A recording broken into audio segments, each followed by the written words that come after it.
I am. Got my boxes and I got 3 lines added, curved lines. Now I'm ready to add the 4th. So I am going to start. Let me move, and just like you should move your hand in such a way that you can see where you're going to start, which is the bottom right of the first box, and then you're going to go to the bottom left.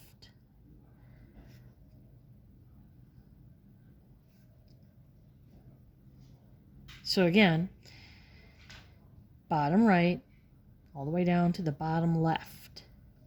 Bottom right, all the way down to the bottom left.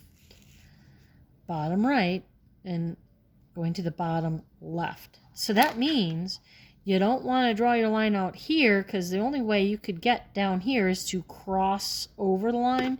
And just like all of the other textures, there is no crossover. So if you crossed over, that's because you weren't going on the correct side of the first line. So you want to draw it on the left side of that first line and going all the way down to the bottom left.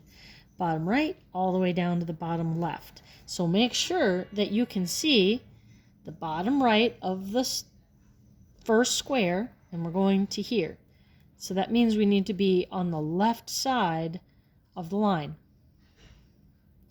So if you can't start on the right side of the line, you have to start on the left so that you have room to get all the way to the bottom left of the square underneath it. So I'm on the second row, last square for the second row. Now I'm going to go to the third row. So I'm going to find my square, then I'm going to find the bottom right, and I'm going to draw a line, curve it down to the bottom left.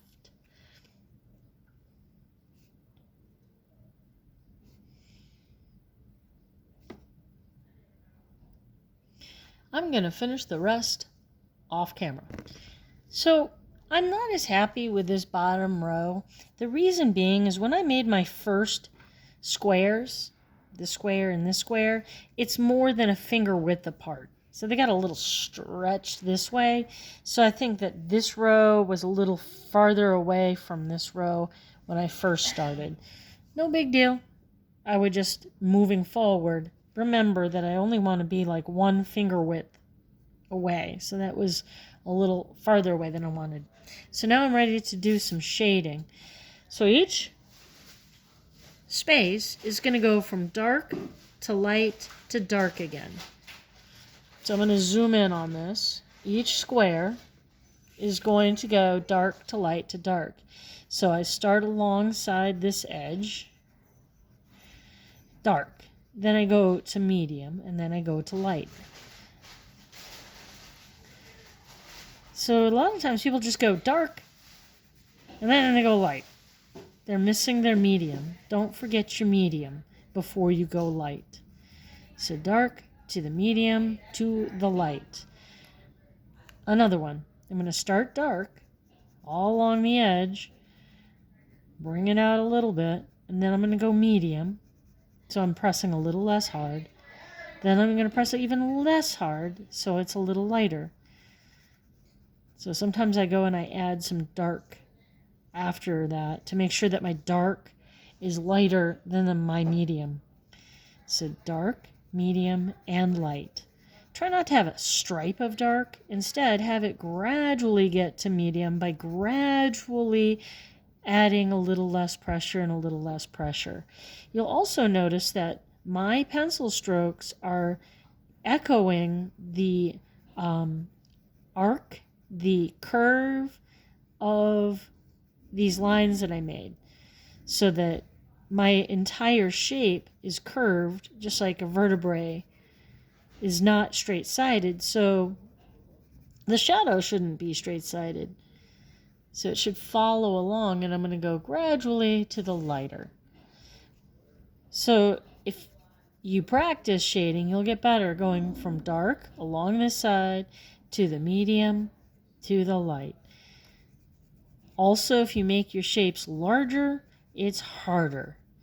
So if you made your... So this is going to be a little harder down here because the shapes are larger. So I would recommend making sure that your initial squares were not too far apart. So if you're really struggling because the space is too big, maybe make your squares a little closer together. A little being the operative word.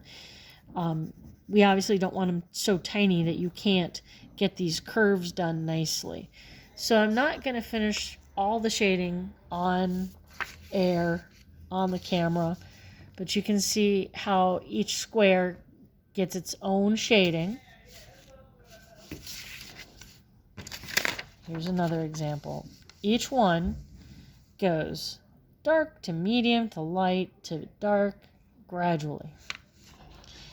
And then your vertebrae have some volume to it and look three-dimensional. There's the vertebrae.